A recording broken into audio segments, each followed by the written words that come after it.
안녕하세요. TQQQ 연구소입니다. 요즘 반도체주가 줄줄이 폭등하는 거 보면서 속으로 환호하셨던 분들, 오늘 이야기는 솔직히 조금 속이 불편하실 수도 있어요. 엔비디아의 인공지능 가속기든 AMD의 서버 칩이든 인텔이 다시 일으켜 세우겠다고 큰소리치는 그 칩이든 우리가 그렇게 환호하는 첨단 칩이라는 게 사실 단 한 종류의 기계 위에서 깎여 나오는 거거든요. 그런데 그 기계를 지구상에서 만들 줄 아는 회사가 딱 한 곳뿐이라는 겁니다. 미국도 못 만들어요. 한때 이 바닥 1인자였던 일본도 두 손 들었고 중국은 나라의 명운을 걸고도 아직 못 따라잡았어요. 네덜란드 작은 도시에 본사를 둔 ASML이라는 회사가 만드는 극자외선 노광 장비, 영어로 줄여서 EUV라고 부르는 물건입니다. 여러분의 나스닥과 TQQQ를 진짜로 움직이는 게 누구냐? 이걸 한 단계씩 거슬러 올라가다 보면요. 결국 이 기계 딱 한 대 앞에서 발길이 뚝 멈추게 됩니다. 그런데 최근에 바로 이 기계를 둘러싸고 큰 이슈가 하나 터졌어요. 미국 상무장관 하워드 러트닉이 ASML 경영진을 직접 불러다 놓고 당신들의 그 최첨단 기계 한 대가 수출 통제를 뚫고 지금 중국에서 돌아가고 있을지도 모른다. 이렇게 의심을 들이댄 겁니다. ASML은 바로 펄쩍 뛰며 부인했어요. EUV 장비를 중국에 보낸 적이 단 한 번도 없고 중국에서 가동되는 기계도 없다고요. 자, 이 의혹이 진짜인지 아닌지는 잠시 뒤에 차근차근 따져보겠습니다. 그보다 먼저 더 근본적인 질문을 하나 던져볼게요. 도대체 어쩌다가 기계 딱 한 대의 행방을 두고 세계 최강 대국의 장관이 직접 팔을 걷어붙이고 추궁하는 지경까지 온 걸까요? 이 질문에 답하려면 인류가 만든 가장 복잡한 기계의 정체부터 한꺼풀 벗겨봐야 합니다.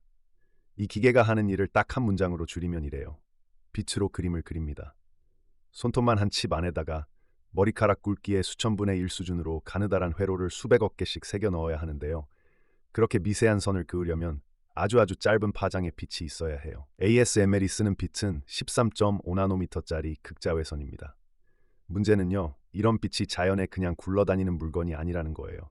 그래서 이 회사가 택한 방법이 들어보시면 정말 제정신인가 싶어집니다.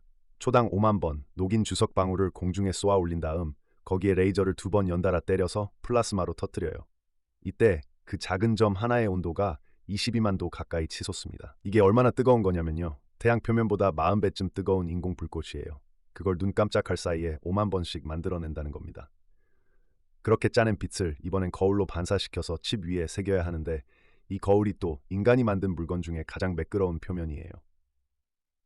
독일 광학회사 자이스가 만드는데요. 이게 어느 정도냐면 이 거울을 독일이라는 나라 전체 크기로 뻥튀기 한다고 쳐도 가장 높이 솟은 굴곡이 0.1mm를 안 넘어요. 나라만 한 거울인데 표면이 종이 한 장 두께만큼도 안 울퉁불퉁하다는 소리예요. 상상이 가십니까? 근데 이게 단순히 공학 자랑으로 끝나는 이야기가 아니에요. 이 기계 한 대가 인공지능 시대의 천장을 통째로 정해버린다는 게 진짜 핵심입니다. 지금 세상에서 가장 앞선 칩, 그러니까 엔비디아의 최신 인공지능 가속기부터 애플의 최신 두뇌 칩까지 가장 진보한 칩은 전부 이 EUV로 깎인 공정 위에서 태어나요. 세계 최대 위탁 생산 회사인 대만 TSMC는 이미 2나노급 공정을 양산에 들여보냈고 거기서 찍어낼 첨단 물량은 애플과 엔비디아, AMD 같은 회사들이 벌써 통째로 예약해 가버렸습니다. 이게 다 EUV가 있어야 가능한 일이에요. 반대로 이 기계를 못 구한 진영은 7나노라는 벽 앞에서 그냥 멈춰서 있어요. 똑같은 인공지능 칩을 만들겠다고 발버둥을 쳐도 한쪽은 매끈하게 2나노까지 내려가는데 다른 한쪽은 7나노에서 헐떡이는 겁니다. 그리고 그 격차가 해마다 복리로 벌어져요. 기계 한 대를 가졌느냐 못 가졌느냐가 한 나라 인공지능 산업 전체의 한계선을 쫙 그어버리는 셈입니다. 자, 이제 그림이 좀 보이시죠? 인공지능 시대의 모든 첨단 칩이 이 기계 한 대를 반드시 통과해야 한다면요. 이 기계에 밸브를 진 사람이 곧 첨단 기술 전체의 수도꼭지를 쥐는 셈이에요. 그리고 세계 최강 대국이 그걸 그냥 놔둘 리가 없었습니다. 시계를 2019년으로 한번 돌려볼게요. 원래 중국은 그해 첫 EUV 장비를 손에 넣을 예정이었어요. 계약까지 다 돼 있었습니다. 그런데 일기 트럼프 행정부가 네덜란드 정부를 집요하게 물고 늘어졌고 결국 그 수출 허가가 막혀버려요. 중국은 그렇게 인류가 만든 가장 중요한 기계를 손끝에서 놓쳐버린 겁니다. 그 뒤로 빗장은 점점 더 단단하게 잠겼어요. 2023년 초에는 미국과 네덜란드, 일본 세 나라가 손을 딱 잡고 첨단 노광 장비를 중국에 못 팔도록 막는 합의에 이릅니다. EUV는 처음부터 완전 금지였고 그 아래 등급 장비들까지 차근차근 통제 목록에 줄줄이 올랐어요. 그러면 EUV를 못 구한 중국은 어떻게 됐을까요? 가만히 손 놓고 있었을 리가 없죠. 한 세대 낮은 구형 장비를 가지고 같은 결과를 억지로 쥐어짜기 시작했어요. 중국 최대 파운드리인 SMIC는 구형 장비로 같은 자리에 빛을 여러 번 겹쳐 찍는 멀티 패터닝이라는 방식을 써서 7나노급 칩을 만들어내는 데까지 갔습니다. 겉으로만 보면 대단한 추격이에요. 그런데 속을 들여다보면 처참합니다.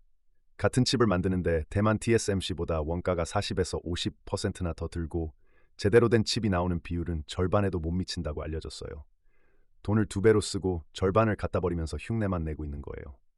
이게 무슨 뜻이냐면요. 설령 칩을 찍어내는데 성공해도 그걸 싸게 대량으로 찍어서 시장을 장악하는 단계로는 좀처럼 못 넘어간다는 겁니다. 인공지능 칩 수억 개가 필요한 시대에 한 개를 겨우 만드는 것과 수억 개를 싼값에 쏟아내는 건 완전히 차원이 다른 문제니까요. 그래서 중국은 아예 자기들만의 EUV를 직접 만들겠다고 팔을 걷어붙였어요. ASML과는 다른 방식으로 그 극자외선 빛을 만드는 기술을 화웨이가 광둥성 둥관의 공장에서 시험하고 있고 빠르면 2026년 양산을 목표로 한다고 전해집니다. 그 연구진 중에는 ASML 출신 엔지니어들도 섞여 있다고 하고요. 나라의 명운을 걸고 한 회사가 30년에 걸쳐 닦아놓은 길을 단 몇 년 만에 따라잡겠다고 달려드는 중인 겁니다. 자, 이쯤 되면 아까 그 의혹이 다시 스멀스멀 떠오릅니다. 정말로 EUV 한 대가 몰래 중국으로 흘러 들어갔을까요? 그런데 반도체 업계에서 이 의혹을 두고 나온 반응의 핵심은 의외로 차분했어요. 그게 가능할 리가 없다는 겁니다. 한번 생각해 보세요. 이 기계는 무게가 180톤에 달해서 한 대를 옮기는 데만 화물 컨테이너 40개에 전보 화물기 3대에 트럭 20대가 동원됩니다. 작은 가방에 칩 몇 개 숨겨나가는 밀수하고는 아예 종류가 다른 물건이에요.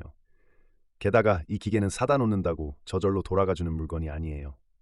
ASML 엔지니어들이 거의 상주하다시피 들러붙어서 끊임없이 손봐주고 보정해줘야 겨우 작동하거든요. 만든 회사의 손길이 끊기는 순간 그냥 180톤짜리 고철 덩어리가 되는 거예요. 트럭 20대짜리 코끼리를 국경 너머로 몰래 빼돌리고 그것도 만든 회사 몰래 혼자 작동시킨다. 전문가들이 사실상 불가능에 가깝다고 보는 이유입니다. 실제로 미국의 그 숱한 수출 통제 중에서 가장 확실하게 먹혀든 지점이 바로 이 거대한 기계였다는 평가가 나와요. 칩은 몰래 빼돌릴 수 있어도 그 칩을 찍어내는 기계는 못 빼돌린다는 거죠.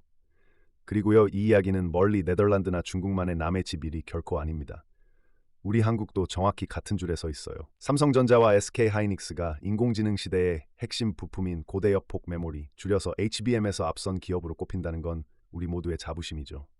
그런데 그 첨단 메모리를 가장 앞선 공정으로 찍어내려면 결국 이 한국 기업들도 ASML의 그 기계 앞에 똑같이 줄을 서서 한 대씩 받아와야 합니다. 우리가 세계 인류라고 그렇게 자랑하는 그 반도체조차 네덜란드 한 도시에서 만들어지는 기계 없이는 단 한 발짝도 못 나간다는 거예요. 한국의 반도체 자존심도 알고 보면 이 단 하나의 수도꼭지 아래에 다 함께 놓여 있는 셈입니다. 그러니 이건 남의 나라 첩보극이 아니라 우리 코스피와 우리 반도체의 운명에도 직접 연결된 우리 이야기인 거예요. 우리는 시장을 볼 때 보통 가장 화려한 주인공만 쳐다봅니다. 엔비디아의 매출, 빅테크의 실적, 연준의 금리 다 중요하죠. 하지만 그 무대 전체를 발밑에서 떠받치는 바닥에는 카메라가 좀처럼 닿지 않는 조용한 기계 한 대가 있어요. 네덜란드의 한 도시에서 초당 5만 번 인공 불꽃을 터뜨리며 인류의 모든 첨단 칩을 빛으로 깎아내는 그 기계요. 여러분의 나스닥과 TQQQ가 오르내릴 때 그 진동의 가장 깊은 뿌리에는 바로 이 한 대의 기계와 그 밸브를 둘러싼 보이지 않는 힘겨루기가 숨어 있는 겁니다. 다음에 반도체 뉴스를 보실 때 그 화려한 숫자 뒤에 이 조용한 기계 한 대를 한 번쯤 떠올려 보시면요. 시장이 분명 조금은 다르게 보이실 거예요. 오늘 이 이야기가 시장을 한 겹 더 깊이 들여다보시는데 도움이 되셨다면 마지막으로 구독 한 번만 꾹 눌러주시면 정말 큰 힘이 됩니다. 지금까지 TQQQ 연구소였습니다.